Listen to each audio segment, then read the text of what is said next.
अस्सलामुअलैकुम second year students. हम 4th unit पढ़ रहे हैं और उसमें जो एजुकेशनल प्रॉब्लम आज हमने पढ़ना है वो है तर्के मदरसा कि ड्रॉप आउट। स्टूडेंट्स बताइए कि क्या एक स्टूडेंट जो 5th क्लास मुकम्मल करके स्कूल छोड़ गया है वो ड्रॉप आउट है, वो तारिके मदरसा है? या बताइए कि एक स्टूडेंट के फादर का ट्रांसफ़र किसी दूसरे सिटी में हो गया है और वो स्कूल से बाकायदा सर्टिफिकेट लेकर किसी दूसरे स्कूल में शिफ्ट हो गया है, तो ये ड्रॉप आउट है? नहीं स्टूडेंट्स, ये दोनों ही स्टूडेंट्स ड्रॉप आउट में नहीं, हम इन्हें काउंट करेंगे।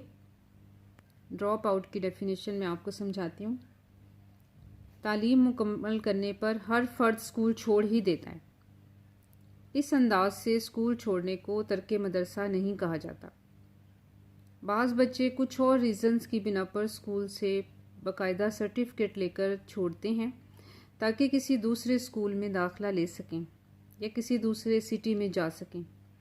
ऐसे बच्चे भी ड्रॉप आउट नहीं कहलाएंगे। बच्चों की कुछ तादाद बाकायदा स्कूल में दाखिल होती है, फिर एक फ़िक्स मुद्दत तक तालीम मुकम्मल किए बगैर स्कूल छोड़कर चली जाती है। स्टूडेंट्स वो ना तो सर्टिफिकेट हासिल करते हैं और ना ही किसी दूसरे स्कूल में दाखिला हासिल करना चाहते हैं। इस किस्म के बच्चे बाज़ औक़ात पहली जमात से, बाज़ दूसरी, बाज़ तीसरी या चौथी जमात से स्कूल छोड़कर चले जाते हैं और मुकर्ररा मुद्दत और जो फ़िक्स उन्होंने निसाब किया होता है उसके मुताबिक तालीम हासिल नहीं करते। ऐसी सूरत हाल को तर्के मदरसा कहा जाएगा। यानी कि तर्के मदरसा तालीम को बीच में छोड़ जाना, कोई डिग्री या कोई स्टेज कंप्लीट किए बिना, और तालीमी सिलसिला मुंतका करने वाले तालिब इल्म को तारिके मदरसा कहा जाता है। इस लिहाज से तारिके मदरसा से मुराद ऐसा स्टूडेंट है जो किसी भी रीज़न से तालीम अधूरी छोड़कर स्कूल को खैर बात कह दे। अब वो रीज़न नफ्सियाती भी हो सकती है, माशी भी हो सकती है, सोशल भी हो सकती है, या उसकी अपनी ज़हनी पसमानदगी भी हो सकती है। अब मैं आपको जायज़ा लेकर बताती हूँ कि पाकिस्तान में और डिफरेंट कंट्रीज़ में तारिके मदरसा की जो टर्म है वो किस तरह यूज़ होती है। तो स्टूडेंट्स, पाकिस्तान में तारिके मदरसा की टर्म अमूमन प्राइमरी स्कूल छोड़ जाने वाले बच्चों पर किया जाता है, जबकि दूसरे ममालिक में ये इस्तिलाह इन बच्चों के लिए इस्तेमाल की जाती है जो लाजमी तालीम की मुद्दत से कबल मदरसा छोड़कर चले जाते हैं।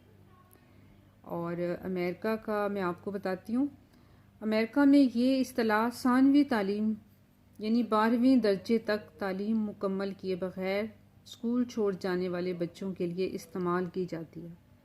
अब देखें कितना डिफरेंस है। हमारे यहाँ 5th और अमेरिका जो एक बहुत तरक्की याफ्ता मुल्क है उसमें FA एक दर्जा है। वहाँ तक तालीम जो मुकम्मल नहीं करेगा और बीच में एजुकेशन को छोड़ देगा उसको वो ड्रॉप आउट कहते हैं। इसकी एग्जांपल मैं आपको देती हूँ। सपोज़ कि एक स्कूल 100 बच्चों ने पहली जमात में दाखिला लिया और 5वीं जमात तक पहुँचते पहुँचते ये तादाद सिर्फ 40 रह गई।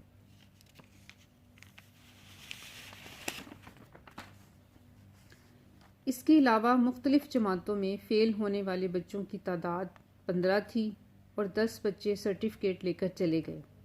इस तरह तालीम जारी रखने वाले तुलबा की तादाद 10 + 15 + 40 65 तुलबा रही और 100 में से 35 तुलबा ने नफ्सियाती, माशी, माशरती और ज़हनी पसमानदगी की बिना पर तालीम का सिलसिला बीच में ही मुनक़ता कर दिया।